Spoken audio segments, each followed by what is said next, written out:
15ാം കേരള നിയമസഭയുടെ 13ാം സമ്മേളന വിശദാംശങ്ങളിലേക്ക് സ്വാഗതം.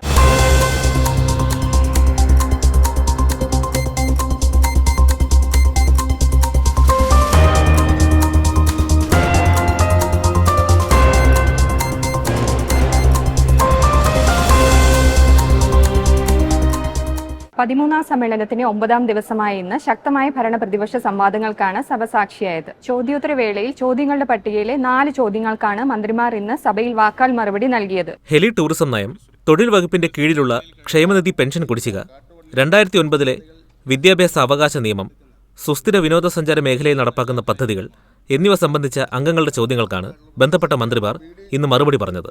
ഈ ബജറ്റിൽ പ്രഖ്യാപിച്ച കെ ഹോംസ് പദ്ധതിയുടെ ആദ്യഘട്ടം കുമരകം, ഫോർട്ട് കൊച്ചി, മൂന്നാർ എന്നീ മേഖലകളെ കേന്ദ്രീകരിച്ച് നടപ്പിലാക്കാനാണ് സർക്കാർ ലക്ഷ്യമിടുന്നതെന്ന് വിനോദസഞ്ചാര വകുപ്പ് മന്ത്രി PA മുഹമ്മദ് റിയാസ് സഭയെ അറിയിച്ചു. സംസ്ഥാനത്ത് ഏറ്റവും കൂടുതൽ വിനോദസഞ്ചാരികൾ എത്തിയ വർഷമായി 2024 മാറിയെന്നും മന്ത്രി പറഞ്ഞു. സഞ്ചാരികൾ മുഴുവൻ 5 സ്റ്റാർ ഹോട്ടലിൽ താമസിക്കുന്നവരല്ല നമുക്കറിയാം. മിതമായ നിരക്കിൽ മുറികൾ വേണം. അതിനിപ്പോൾ ഈ PWD റെസ്റ്റ് ഹൗസുകൾ ഓൺലൈൻ ബുക്കിംഗ് ആക്കിയതിൻ്റെ ഭാഗമായി 10-24 കോടിയുടെ അധിക വരുമാനം സർക്കാരിന് ലഭിച്ചു. അതിൻ്റെ ഒരു ലിസ്റ്റ് ഞങ്ങൾ പരിശോധിച്ചപ്പോൾ അതിലും വലിയൊരു ശതമാനം സഞ്ചാരികളാണ്. ഇത് കണ്ടുകൊണ്ട് ഹോസ്പിറ്റാലിറ്റി സൗകര്യങ്ങൾ വർദ്ധിപ്പിക്കാൻ വേണ്ടി കെ ഹോംസ് എന്ന പദ്ധതിക്ക് സർക്കാർ രൂപം നൽകുകയാണ്. സംസ്ഥാനത്തെ സാമ്പത്തിക സ്ഥിതി കണക്കിലെടുത്ത് ക്ഷേമനിധി ബോർഡ് അംഗങ്ങളുടെ പെൻഷൻ ഉൾപ്പെടെയുള്ള ആനുകൂല്യങ്ങൾ ഉടൻ വർദ്ധിപ്പിക്കാൻ സാധിക്കില്ലെന്ന് തൊഴിൽ വകുപ്പ് മന്ത്രി V ശിവൻകുട്ടി പറഞ്ഞു. എന്നാൽ ബോർഡുകളുടെ പ്രവർത്തന ചെലവ് കുറയ്ക്കാൻ ക്ഷേമനിധി ബോർഡുകളെ 11 കുറയ്ക്കാൻ സർക്കാർ തീരുമാനിച്ചതായും മന്ത്രി വ്യക്തമാക്കി. തൊഴിൽ വകുപ്പിന്റെ കീഴിൽ 16 ക്ഷേമനിധി ബോർഡുകളും മറ്റ് വിവിധ വകുപ്പുകളുടെ കീഴിൽ 18 ബോർഡുകളും പ്രവർത്തിക്കുന്നുണ്ട്. തൊഴിൽ വകുപ്പിന്റെ കീഴിലെ ക്ഷേമനിധി ബോർഡുകളിൽ 67 ലക്ഷത്തിലധികം തൊഴിലാളികൾ അംഗത്വം എടുത്തിട്ടുണ്ട്. സർ, ഉടനെ തന്നെ ആനുകൂല്യങ്ങൾ വർദ്ധിപ്പിക്കുന്ന കാര്യം പ്രയാസമാണ്. ഭാവിയിൽ നമുക്ക് അതിനെ സംബന്ധിച്ചിടത്തോളം ആലോചിക്കാം. ടൂറിസം ക്ലബ്ബുകൾ വിദേശ രാജ്യങ്ങളിൽ വളരെ മാതൃകാപരമായി പ്രവർത്തിക്കുകയാണെന്നും അത് കേരളത്തിലും ഗുണകരമായ മാറ്റങ്ങൾ വിനോദസഞ്ചാര മേഖലയിൽ കൊണ്ടുവരുമെന്നും വിനോദസഞ്ചാര വകുപ്പ് മന്ത്രി PA മുഹമ്മദ് റിയാസ് പറഞ്ഞു. സർ, ടൂറിസം ക്ലബ്ബ് 1-2 രാജ്യങ്ങൾ ഒരു വലിയ ട്രെൻഡായി മാറിയ കാര്യമാണ് സർ. ഇവിടെ കേരളത്തിൽ യുവജനങ്ങൾ, വിദ്യാർത്ഥികൾ, തൊഴിലാളികൾ, സ്ത്രീകൾ എല്ലാവരെയും വെച്ചുകൊണ്ട് ക്ലബ്ബുകൾ രൂപീകരിക്കുകയാണ് സർ. പുതിയ തലമുറയെ കേരളത്തിൻ്റെ ടൂറിസത്തിൻ്റെ ബ്രാൻഡ് അംബാസഡർമാരാക്കും. കേരളത്തിന് പുറത്തുള്ള വിദേശ രാജ്യങ്ങളിലെ മലയാളികളെ അണിനിരത്തിക്കൊണ്ട് അതാത് രാജ്യങ്ങളിൽ ടൂറിസം ക്ലബ്ബുകൾ രൂപീകരിക്കുക. കേരളത്തിൻ്റെ ടൂറിസത്തിൻ്റെ കുതിപ്പിൻ്റെ കപ്പിത്താനായി ടൂറിസം ക്ലബ്ബ് മാറിക്കൊണ്ടിരിക്കുന്ന ഒരു കാഴ്ചയാണ് പൊതുവെ കാണാൻ വേണ്ടി സാധിക്കും. സംസ്ഥാനത്ത് കുറ്റകൃത്യങ്ങൾ തടയാൻ പോലീസ് പരാജയപ്പെടുന്നതായി പറയപ്പെടുന്ന സാഹചര്യം സഭാ നടപടികൾ നിർത്തിവെച്ച് ചർച്ച ചെയ്യണമെന്ന ഉപക്ഷേപത്തിന് സ്പീക്കർ അവതരണാനുമതി നിഷേധിച്ചു. പ്രതിപക്ഷത്തു നിന്ന് ശ്രീ M ഷംസുദ്ദീനും മറ്റ് 5 പേരുമാണ് ഉപക്ഷേപത്തിന് നോട്ടീസ് നൽകിയത്. നടപടികൾ നിർത്തിവെക്കുന്ന ഉപക്ഷേപം പാലക്കാട് നെന്മാറയിൽ ജാമ്യവ്യവസ്ഥ ലംഘിച്ച് വീട്ടിലെത്തിയ കൊലക്കേസ് പ്രതി 2 പേരെ കൊലപ്പെടുത്തിയതടക്കം സംസ്ഥാനത്ത് കുറ്റകൃത്യങ്ങൾ തടയാൻ പോലീസ് പരാജയപ്പെടുന്നതായി പറയപ്പെടുന്ന സ്ഥിതിവിശേഷം ചർച്ച ചെയ്യുന്നതിന് നടപടികൾ നിർത്തിവെക്കണം എന്ന ഉപക്ഷേപം പരിഗണനക്കെടുക്കണമെന്നാവശ്യപ്പെട്ട് Sarvashri N Shamsuddin, IC Balakrishnan, Mons Joseph, Anoop Jacob, Mani C Kappan, Shrimati KK Rama എന്നീ ബഹുമാനപ്പെട്ട അംഗങ്ങൾ റൂൾ 50 പ്രകാരം നോട്ടീസ് നൽകിയിട്ടുണ്ട്. സംസ്ഥാനത്തിന്റെ എല്ലാ ഭാഗത്തു നിന്നും പോലീസിന്റെ വീഴ്ചകളെക്കുറിച്ച് റിപ്പോർട്ട് ചെയ്യുന്നുണ്ടെന്നും അത് തടയാൻ സർക്കാരിന് സാധിക്കുന്നില്ലെന്നും അദ്ദേഹം ആരോപിച്ചു. ഇങ്ങനെ കേരളത്തിന്റെ നാനാഭാഗങ്ങളിൽ നിന്ന് സർ ഉയർന്നു വരുന്ന കഥകൾ വളരെ ദൈന്യതയാർന്നതാണ് സാർ, ഭീതിതമാണ് സാർ, ഭീകരമാണ് സാർ. കുഞ്ഞിനെ കിണറ്റിലെറിഞ്ഞു കൊല്ലുന്ന പൈശാചികത ബാലരാമപുരത്ത് നമ്മൾ കാണുകയുണ്ടായി സാർ. ഈ പിണറായി കാലത്തെ ക്രമസമാധാന സ്ഥിതി വളരെ ലജ്ജാവഹമാണ് സ്ഥിതി. എന്നാൽ ഒറ്റപ്പെട്ട സംഭവങ്ങൾ എടുത്തു കാണിച്ചുകൊണ്ട് കേരളത്തിൽ ക്രമസമാധാന നില തകർന്നു എന്ന് കാണിക്കുവാൻ പ്രതിപക്ഷം ശ്രമിക്കുകയാണെന്ന് മുഖ്യമന്ത്രി പിണറായി വിജയൻ മറുപടിയായി പറഞ്ഞു. ജനസൗഹൃദപരമായ ഇടപെടലാണ് പോലീസ് നടത്തുന്നത്. കുറ്റം ആര് ചെയ്താലും കർക്കശമായ നടപടി സ്വീകരിക്കുമെന്നും മുഖ്യമന്ത്രി പറഞ്ഞു. പോലീസിന് ഒരുപാട് നന്മകൾ ചെയ്യാൻ കഴിയുന്നുണ്ട്, ഫലപ്രദമായി പ്രവർത്തിക്കാനും കഴിയുന്നുണ്ട്. വീഴ്ചകൾ ചിലത് സംഭവിക്കുന്നുവെന്നത് അത് ഗൗരവമായി കണ്ട് ഈ നന്മകളും നല്ല കാര്യങ്ങളും ചെയ്യുന്നു എന്നതിൻ്റെ മേലെ ആരെങ്കിലും ഒരാൾ വീഴ്ച കാണിച്ചാൽ, ഏതെങ്കിലും ഒരു പോലീസിൻ്റെ ഭാഗത്തുനിന്ന് വീഴ്ച വന്നാൽ അത് മറച്ചു വെക്കാനോ അതിനെ ഇല്ലാതാക്കാനോ ഉള്ള നടപടിയല്ല ഗവൺമെൻറ് സ്വീകരിക്കുന്നത്. മുഖ്യമന്ത്രിയുടെ മറുപടിയുടെ അടിസ്ഥാനത്തിൽ സ്പീക്കർ സഭാ നടപടികൾ നിർത്തിവെക്കാനുള്ള ഉപക്ഷേപത്തിന് അവതരണാനുമതി നിഷേധിച്ചു. ഇതിൽ പ്രതിഷേധിച്ച് പ്രതിപക്ഷം സഭയിൽ നിന്ന് ഇറങ്ങിപ്പോയി.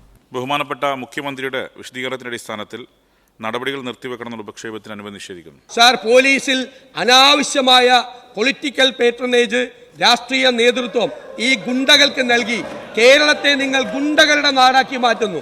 സർ, അതിലുള്ള ശക്തിയായ പ്രതിഷേധം ഞങ്ങൾ രേഖപ്പെടുത്തിക്കൊണ്ട് ഈ വിഷയം സഭാ നടപടികൾ നിർത്തിവെച്ച് ചർച്ച ചെയ്യാത്തതിൽ പ്രതിഷേധിച്ച് ഞാനും എൻ്റെ പാർട്ടിയും വാക്കൗട്ട് ചെയ്യുന്നു. സഭയിൽ അവതരിപ്പിച്ച ശ്രദ്ധ ക്ഷണിക്കലുകൾക്ക് അതത് വകുപ്പ് മന്ത്രിമാർ മറുപടി നൽകി.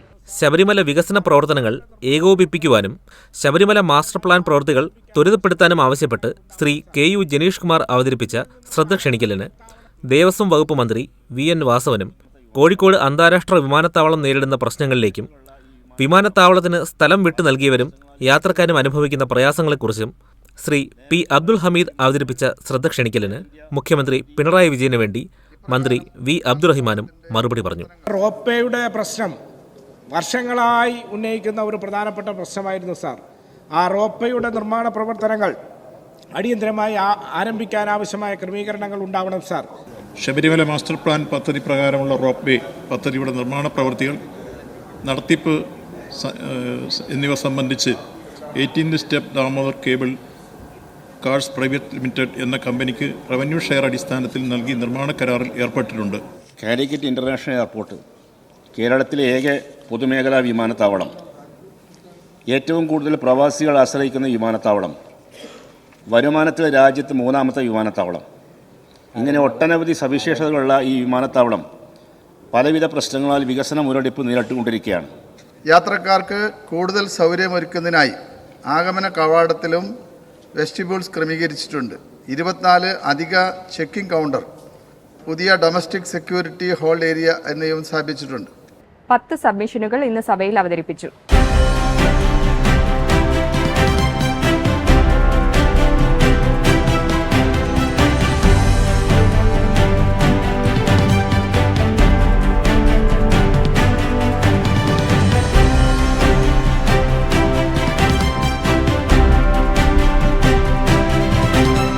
ഒരു സ്റ്റാറ്റ്യൂട്ടറി പ്രമേയവും ഇന്ന് സഭയിൽ അവതരിപ്പിച്ചു. 1944 പൊതുകടം ആക്ട് റദ്ദു ചെയ്യുന്നതിന് 2006 ഈടുപത്രങ്ങൾ ആക്ടിൽ ആവശ്യമായ ഭേദഗതി വരുത്തുന്നതിന് കേന്ദ്ര സർക്കാരിനോട് അഭ്യർത്ഥിക്കുന്ന പ്രമേയമാണ് ധനകാര്യ വകുപ്പ് മന്ത്രി KN ബാലഗോപാൽ സഭയിൽ അവതരിപ്പിച്ചത്. 1944 പൊതുക്കടം ആക്ട് റദ്ദു ചെയ്യുന്നതിന് കേന്ദ്ര സർക്കാരിനെ പ്രാപ്തമാക്കുന്നതിലേക്കായി ഭരണഘടനയിലെ 252 അനുച്ഛേദ പ്രകാരം സംസ്ഥാനങ്ങൾ ഈ വിഷയത്തിൽ നയപരമായ തീരുമാനമെടുത്ത് അതത് സംസ്ഥാനങ്ങളിലെ നിയമസഭയിൽ പ്രമേയം പാസ്സാക്കേണ്ടത് അനിവാര്യമാണ്. പ്രമേയം സഭ ഐകകണ്ഠേന പാസാക്കി. ഇനി ബഹുമാനപ്പെട്ട ധനകാര്യ വകുപ്പ് മന്ത്രി അവതരിപ്പിച്ച സ്റ്റാറ്റ്യൂട്ടറി പ്രമേയം പാസ്സാക്കുമെന്ന പ്രശ്നത്തെ അനുകൂലിക്കുന്നവർ പ്രതികൂലിക്കുന്നവർ സഭ പ്രമേയം ഐക്യകണ്ഠേന പാസ്സാക്കിയിരിക്കുന്നു. 2025-26 സാമ്പത്തിക വർഷത്തിലെ ബജറ്റിലേക്കുള്ള പൊതുചർച്ച ഇന്ന് സഭയിൽ അവസാനിച്ചു. ചർച്ചയ്ക്ക് മുഖ്യമന്ത്രി പിണറായി വിജയനും ധനമന്ത്രി ശ്രീ KN ബാലഗോപാലും മറുപടി നൽകി. ആകെ 11 അംഗങ്ങൾ ചർച്ചയിൽ പങ്കെടുത്ത് സംസാരിച്ചു.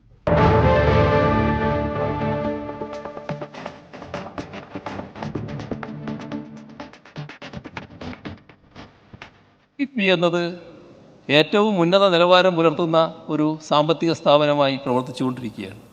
അർദ്ധസത്യങ്ങളും അടിസ്ഥാനരഹിതമായ ആരോപണങ്ങളും കൊണ്ട് എത്രയൊക്കെ തമസ്കരിക്കാൻ ശ്രമിച്ചാലും കിഫ്ബി അതിൻ്റെ ദൗത്യം വിജയകരമായി പൂർത്തീകരിക്കുക ചെയ്യും.